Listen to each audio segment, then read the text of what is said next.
going on, y'all? What's going on? I decided to do a reaction breakdown because I didn't see too many people doing real good breakdowns. Nobody was giving like a complete detailed timeline or really delving into the lyrics. I feel like the battle has been shifted and people are talking about everything but the lyrics. If you analyze the lyrics, you'll be able to see who won, and not even in the fact of who won, but just gauge the strategy, the ability, the capability, and the eliteness, the pen from the MCs that we're seeing displayed. So I'm going to take you guys to the beginning. I'm going to do like a little play-by-play. And I'm going to be honest while I'm doing this. I feel like Drake isn't getting a fair shake, and that will be detailed in this video as well. I'm going to break down what's going on with that.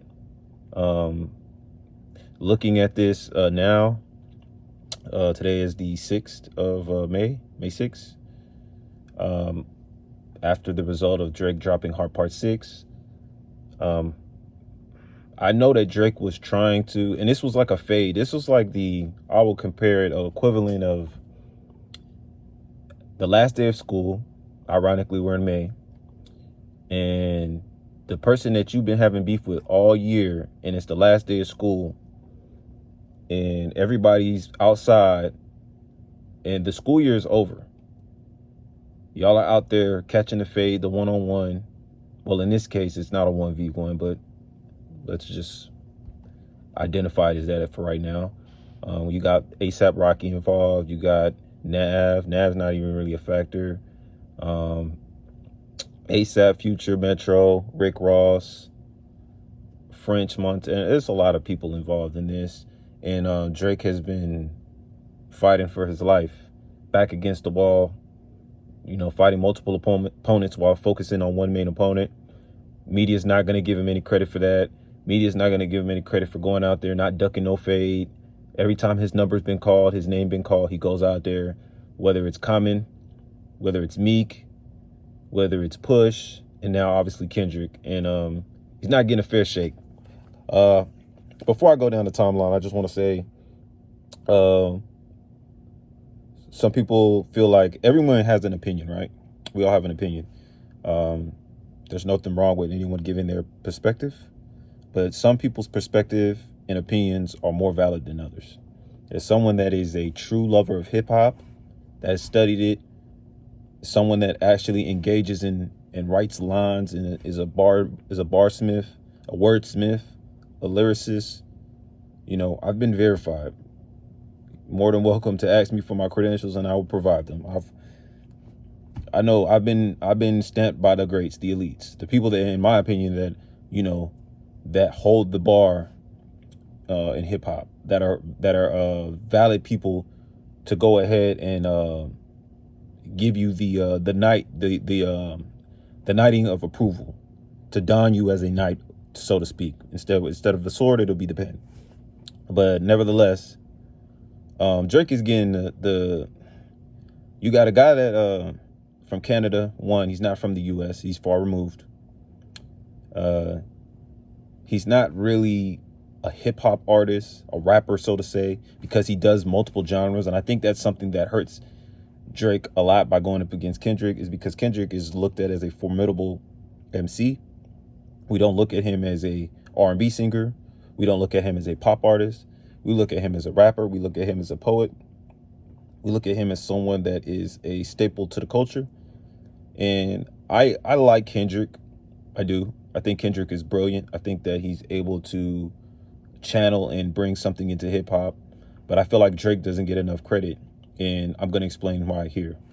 Obviously, Drake, being Canadian, being light-skinned, this whole ghostwriting allegations that Drake doesn't write his lyrics is something that has tarnished his legacy to a degree. It's put an asterisk on his legacy, because that is always the first go-to anytime he does something is, oh, well, he didn't write it.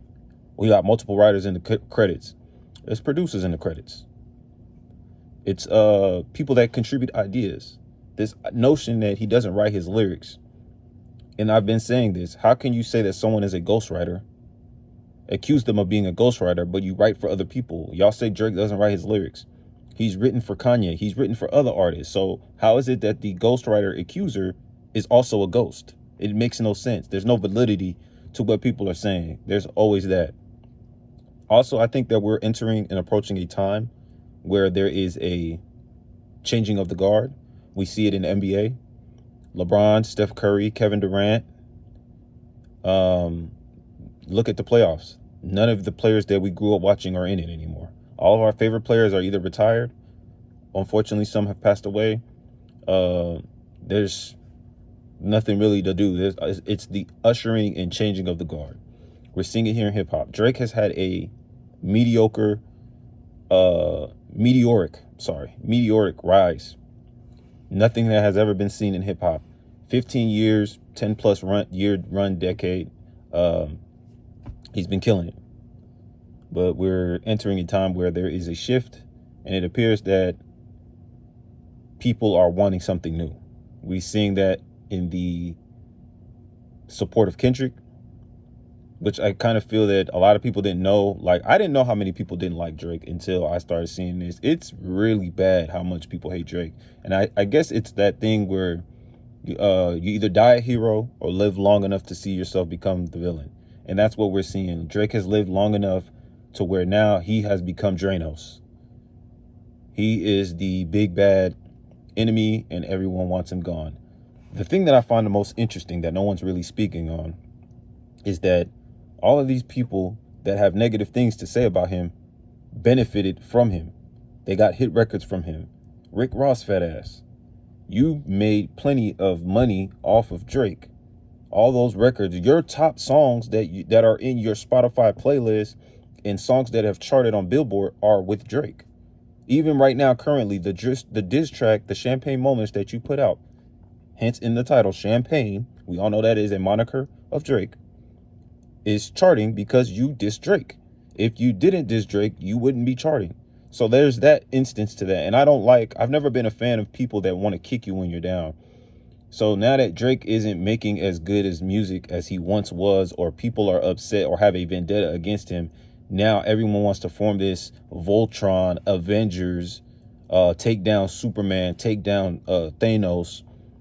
And where was this energy when he was making hit songs for y'all? If it was fuck him now, then it should have been fuck him then.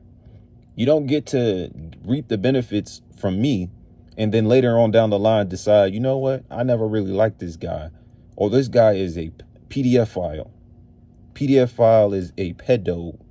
We're trying to keep it friendly. But when I say PDF file, that's what I mean. Y'all are trying to call him these nasty things, but when y'all were getting all these records off of him, where was that energy? Nowhere to be found. A$AP Rocky got a million things to say. I got a bunch of problems, fucking problems. You got that record from Drake. French Montana, that's another person that's benefited from Drake. Rick Ross has benefited from all of these people that apparently have issues with Drake. It's funny how they all have issues with him and all worked with him. They're all collaborators. None of these people have they have a bias. They don't have a clean slate. I'm not going to agree with people that come out the woodworks and say, I don't like this person. Well, why don't you like this person? Is there a reason for you not to like this person? Of course, you can have a valid reason. Maybe he messed with my girlfriend. He did this. He did that. Cool. But my thing was, where was all this energy at when you were benefiting from it? Now that you realize, I think what's happening, we're seeing artists feel like they don't need Drake anymore. They can kind of remove themselves under Drake's imprint or boot, so to speak. And now everyone wants to kind of create that separation. It's kind of being cool to dogpile on Drake. And I think they're trying to make him become the fall guy. And when he becomes the fall guy, other people can, race to the top. And I think people are just tired of it. That's what it clearly appears to me. We're going to go ahead and start. All of this started with the record Like That by Future, Metro Boomin, and Kendrick Lamar. This was March 22nd, 2024. This was the song that set off the entire Drake-Kendrick beef. Lamar brings up the fact about him not being in the big three. He says, fuck the big three. It's just Big Me. Compares himself to and Drake to Prince and Michael Jackson. Rapping Obviously, him saying that line that Prince outlived Mike Jack. Cool. Time passes, and then we get push-ups. After several weeks, Drake he leaks a push-up record, which this is where I feel like Drake messed up. If you leak something, if you have a record, claim the record. Don't let it sit there and linger and then all of a sudden be like, yeah, that's my record. Because when in this day of AI, we don't know if it's your record or if it's someone else's record. He should have jumped on it and said, yo, that's me. I dropped that.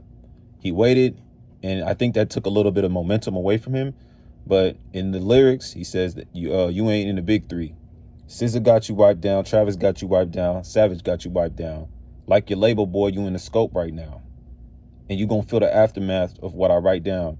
Firebar. Again, people don't know lyrics. I get frustrated. Firebar. Not so much as the wipe down, because you're just rhyming it. You're just adding names and then repeating wipe down, wipe down. Where the bar is, like your label boy, you in a scope right now. Interscope, playing on the word interscope, label. And then Aftermath is a subsidiary of Interscope. Aftermath is Dr. Dre's label. So you're after Interscope, you're going to feel the aftermath of what I write down. I'm at the top of the mountain, so you tight now. Just to have this talk with your ass, I had to hike down. Big difference between Mike then and Mike now. Obviously, Mike is playing, and you could compare that to Michael Jordan. It's a fire bar because he says Mike. He doesn't say Jordan, Jackson, or Tyson. So you can really link that into a triple. That can apply to Michael, Jordan, Jackson, and Tyson. So he's saying big difference between Mike then and Mike now. We all know that Michael Jordan in his prime is not the same as Mike towards the end of his career. Same thing with Tyson, same thing with Jackson. So Drake has these lines, and I know that there's a bias. I know that there's this stigma that Drake, he sings and he does the little stuff that people don't really like. I get it. But as someone I'm here for the lyrics. I'm here to be fair. And yes, this is going to seem a little more on Drake's side, but clearly Drake needs some help because everyone is dogpiling him. So I am going to be the person to kind of just break down and hopefully open people's eyes to the lyrical ability, because people keep saying all this stuff about him not writing, and it's ridiculous.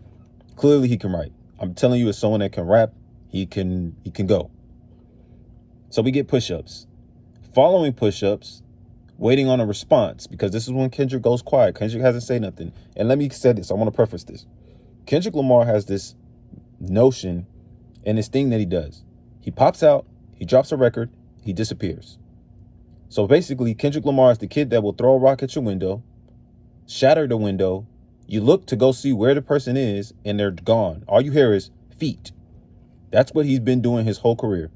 And I like Kendrick Lamar. I don't want to make it seem like I don't like this guy. I like him. I just don't like how he's taking advantage of a situation that can make one person look this way when it's already portrayed that the media has an agenda, but not necessarily the media. But it also seems like there's this narrative that get Drake out of here. So cool. We have that going on. Kendrick will always come out and drop this fire verse. We can go back to Control. When Kendrick dropped Control, he dissed everybody, named all the rappers that he was better than. And if any of y'all want anything, I'm better than you. Y'all suck. He did that.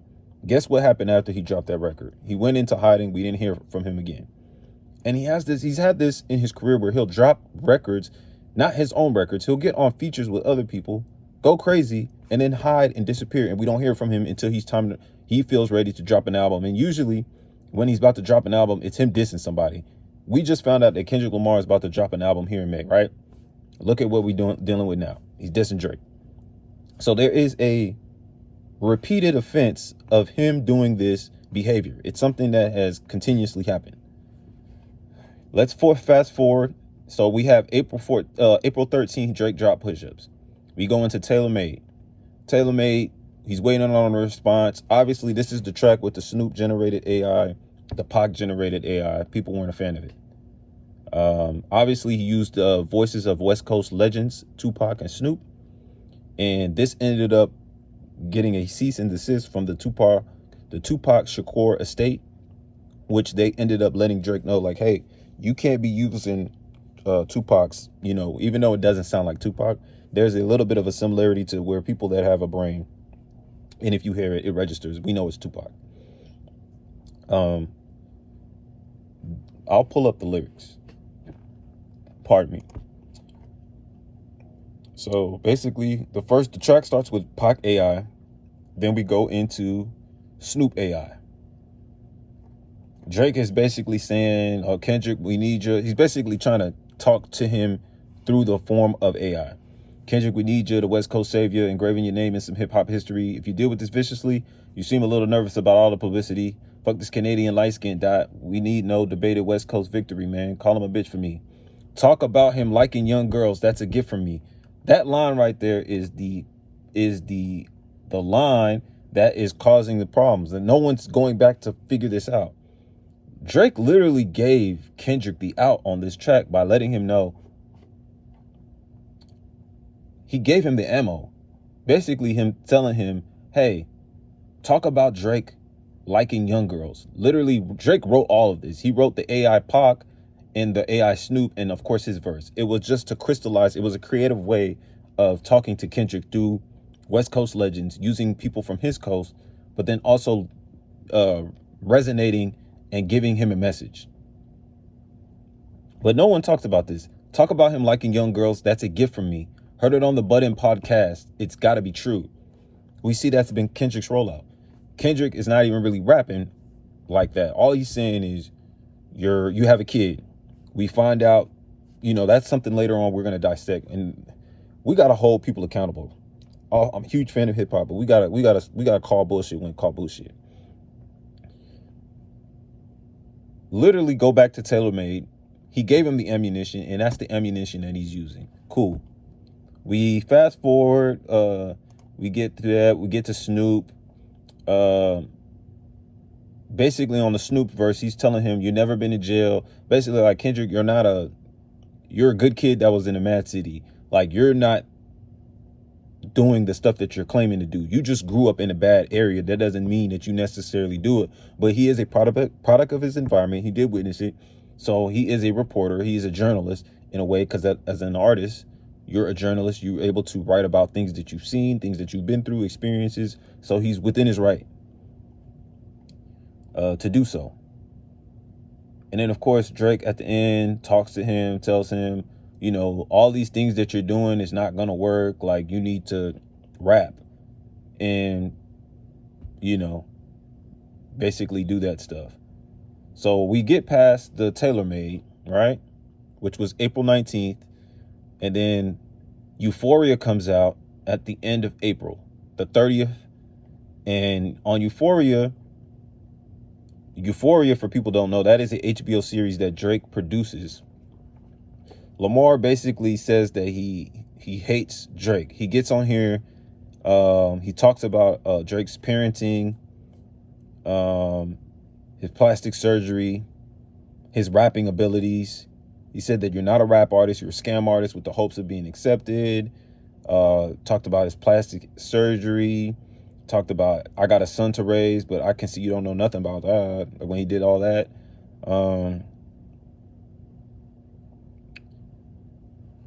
Let me see if I can pull up the lyrics. So for Euphoria, he says, them superpowers get neutralized. I can only watch in silence. The famous actor we once knew is looking paranoid and now spiraling.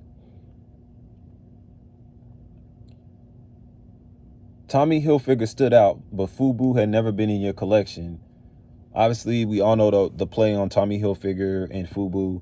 Tommy Hilfiger, unfortunately, was a brand back in the early 2000s, 1990s, 2000s, that was racist. It was allegedly reported that it was racist, and it initially didn't approve of hip hop. It wasn't until it became popular that it was accepted, and they realized that they could make money off of our community, was when they accepted us. And brands like FUBU ended up being not in. So if you can see the parallel as we're accepting Tommy Hilfiger, but we're rejecting FUBU. And I feel like Kendrick is trying to say, like, people accept Drake, Drake is Tommy Hilfiger, and he's FUBU, in a way playing that into the lyrics. Let's see. I'll be honest, like, I'm listening to the tracks, like I said, of everything. And after that, Euphoria drops. We get 616 in LA. That is followed up on May 3rd, 2024. He said that he would go back to back. He claims that he has insiders inside of Drake's camp, OVO. He says, have you ever thought that OVO was working for me? Fake bully, I hate bullies. You must be a terrible person. Everyone inside your team is whispering that you deserve it. So this was May 3rd. He drops that. And let me go into those lyrics. He starts by saying, it's survival, survival. He says, I think somebody lying, smell somebody lying. I don't see no fire. Liar, liar, pants on fire.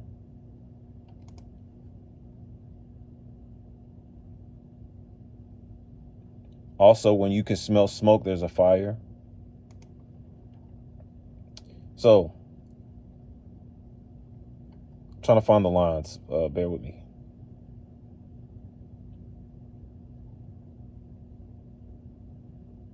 It's time that you look around on who's around you. Before you figure out that you're not alone, ask Mike, what would you do? I'm giving Kendrick. Kendrick is a very smart lyricist. Obviously, it's time that you look around on who's around you.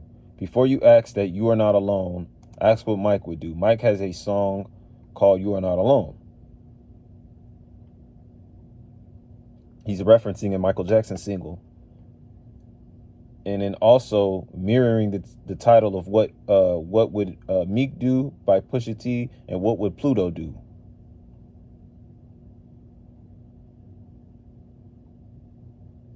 It could also bring in, looking at it deeper, it could also reference Man in the Mirror. So looking at that, so we have that 616 that comes out. Family Matters drops May 3rd. This is where we start getting a little crazy. Drake drops that.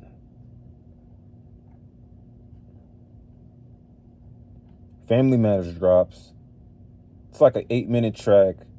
He suggests that Kendrick Lamar's child was fathered by Dave Free. He also goes into the Kendrick's relationship with his fiance, alleging infidelity and abuse. You the Black Messiah, wifing up a mixed queen, and hit Vanilla Cream to help out with your self-esteem on some Bobby shit. I want to know what Whitney need. And when you put your hands on your girl, is it self-defense because she's bigger than you? These were some of the lyrics.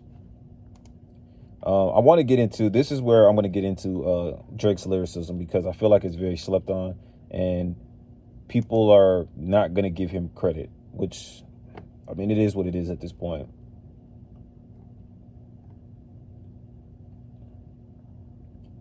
So I'm going to bring back the lines that he said. Always rapping like you about to get the slaves freed. You just acting like an activist. It's make-believe.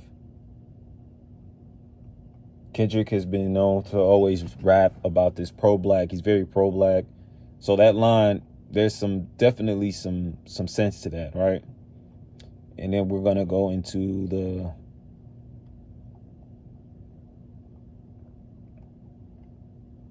Let me see. If Drake shooters doing TikToks, nigga, really shooter in your gang, that's peace, brother. Y'all ain't getting shit shot. Basically, the Kendrick was referencing that, not Kendrick, The Weeknd had referenced that Drake shooters do TikToks. So he was basically, and that's another thing, he was referencing multiple people in his track, which no one's going to really go back and understand.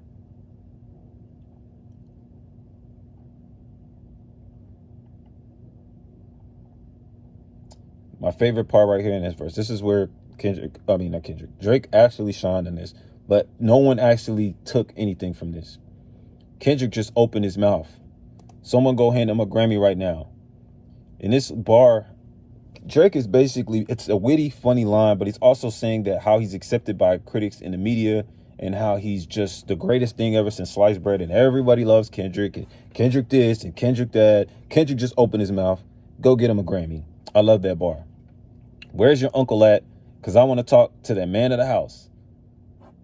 If you listen to Kendrick, you know that Kendrick talked about his aunt being a man. So that's another unique angle, saying that my auntie is a man now. How his auntie transitioned into becoming his uncle. So Drake is mocking Kendrick, saying that his transgender uncle is more masculine than him. So he says, where's your uncle at? Because I want to talk to the man of the house. So he's basically ignoring Kendrick. Hey, where's your uncle at? Because I want to talk to the man of the house. West Coast niggas do fades, right? Come get this ass whooping. I'm handing them out. You want to take up for Pharrell? Then come get his legacy out of my house. A cease and desist is for hoes. Can't listen to lies that come out of your mouth. You called the Tupac estate and begged them to sue me to take the shit down. I'm losing perspective on beef. Boy Wonder send beat and I kill you for fun. Your daddy got robbed by Top. You stunning and Wayne like father and son. Anthony set up the plays. Culture be charging you double for nothing. They shook about what I'm going to say, but texting your phone like we already won. You tell me what I shouldn't say. Because Kendrick told Drake that he shouldn't say the N-word. He shouldn't say nigga no more. But it's funny. This is a slick way. You told me what I shouldn't say, but fuck it. My nigga, it's already done. Like, you can't tell me what to say. I'm going to say it. So he basically defied him and says it anyways. We already know it's a 20v1. We already know why you went number one. It's clearly because of the boy. The honorable thing is to give me the loot. Let's keep it real. Kendrick is using Drake to do this beef. He knows that this beef is probably the biggest he's going to get. He's taking advantage of an opportunity, which is smart, to engage. I think he sensed that people are tired. He's looking at people wanting to see the decline and fall of Drake. He's taking clear advantage of it. He's sinking his teeth in the prey, and he's going for the kill. You write about fuck the big three. It's only Big D and there's video proof. We already know what that is. We ain't even got to go into that. Our son should go play in a park. Two light-skinned kids, that shit would be cute. Unless you don't want to be seen with anyone that isn't more blacker than you. We get it. We got it. The blacker the berry, the sweeter the juice. We get that you like to put gin in your juice. We get that you think that you bishop and juice. Oh my God. Why is nobody saying anything about this? The blacker the berry is a saying, and sweeter the juice is a term that we use in the black community. We get that you like to put gin in your juice. Snoop Dogg, gin in your juice. We get it. We get that you think that you bishop and juice. He loves Tupac. Tupac is one of his favorite rappers. When you put your hands on your girl, is it self-defense because she's bigger than you? Kendrick is like 5'5", 5'6". Your back is up against the curb. You digging for dirt, should be digging for proof. Why did you move to New York? Is it because you live in that bachelor life? Proposed in 2015, but don't want to make her your actual wife. I'm guessing this wedding ain't happening, right? Because we know the girl that you actually like. Your darkest secrets are coming to light. Your darkest secrets, so what's done in the dark comes to the light. It's all on your face, like what happened to Mike. Jesus, bro, that is a bar. And no one's giving Drake credit. The darkest secrets coming to light, that's a bar. It's all on your face, like what happened to Mike. Mike went from dark to light. It was all on his face. We seen it. Oh shit, it's all making sense. Maybe I'm Prince and you actually Mike. Michael was praying his features would change so people believe that he's actually white.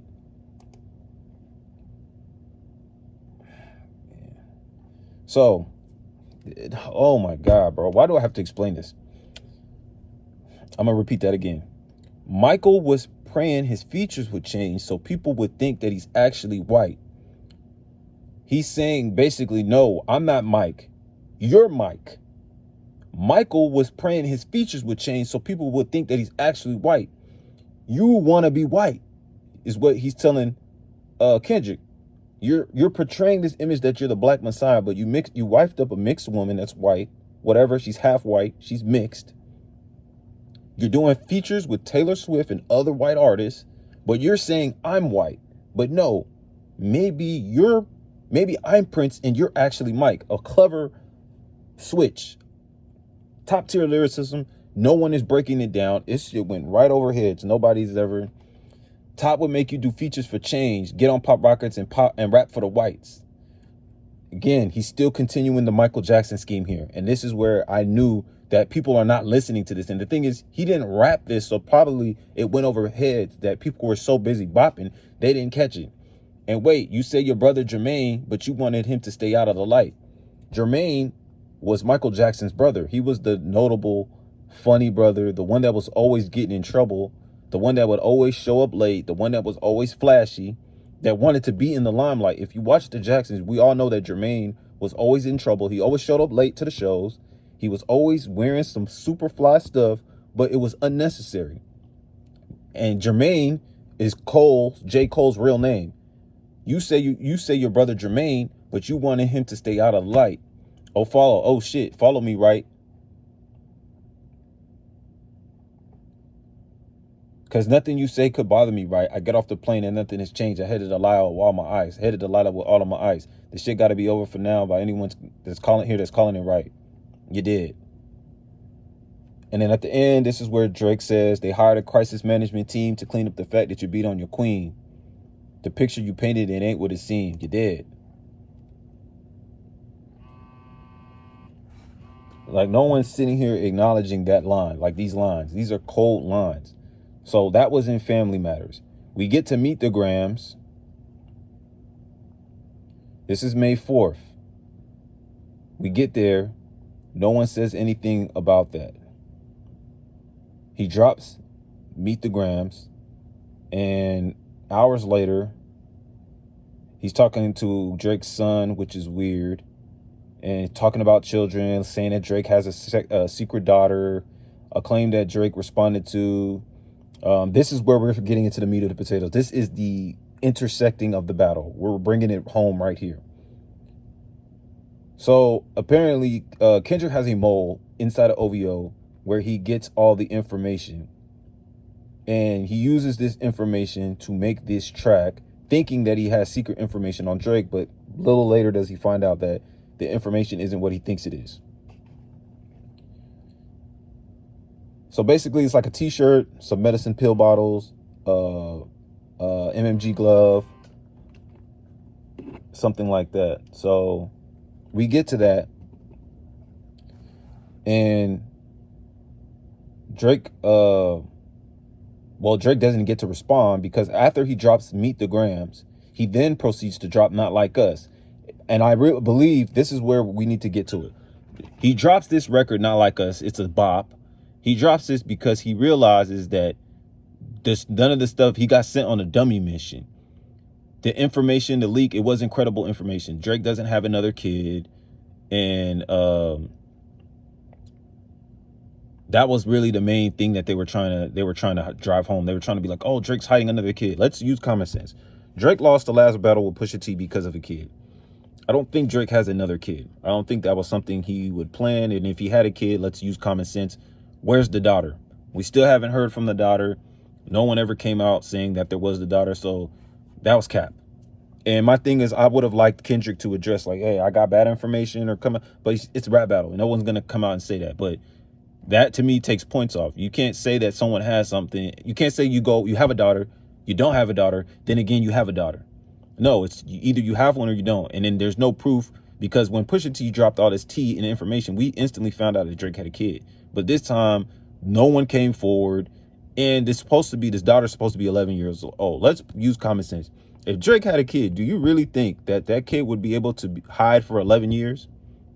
The one kid that he had, he couldn't barely hide. The one with Pusha T, that got exposed like that. So you're telling me that Drake hid a kid from us from 11 years? I knew it was cap. No one's ever going to go back and revisit these things, which I feel like Kendrick should be dock points. Kendrick low-key was sitting here reaching and he failed. This is why he dropped the Not Like Us record, which that track is cool. He makes he makes a track saying that explosive accusations, calling him a lover, certified lover boy, certified pedophiles, trying to strike a chord, and it's probably a minor.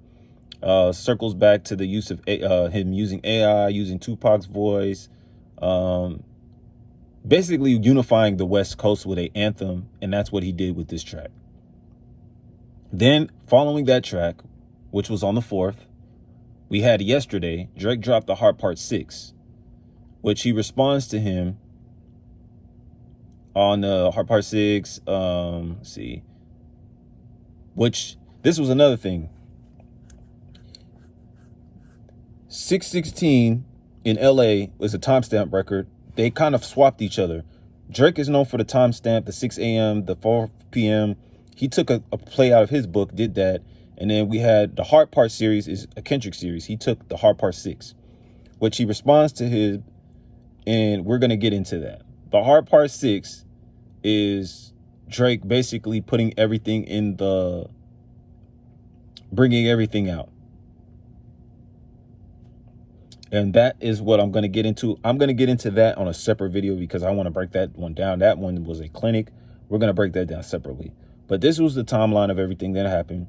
People need to be able to not be so biased and actually listen to the record. Like, Drake can rap. If you go through and dissect the lyrics, he can rap. A lot of this stuff is going over people's head because they don't want to take the time to listen. They're only looking at him as a pop star. They only want to hear bops. They don't want to listen to, they don't want to look for the lyrics. They want to be lazy. They only want to look at Kendrick as the only superior lyricist. They don't want to look at it and weigh it on both sides. Be fair. That's all I got for y'all. I'm going to do a separate analysis for the Heart Part 6. I'll come back for that. I just wanted to break this down. Best kept secret. I appreciate y'all. Love y'all. Y'all be good. Best kept secret.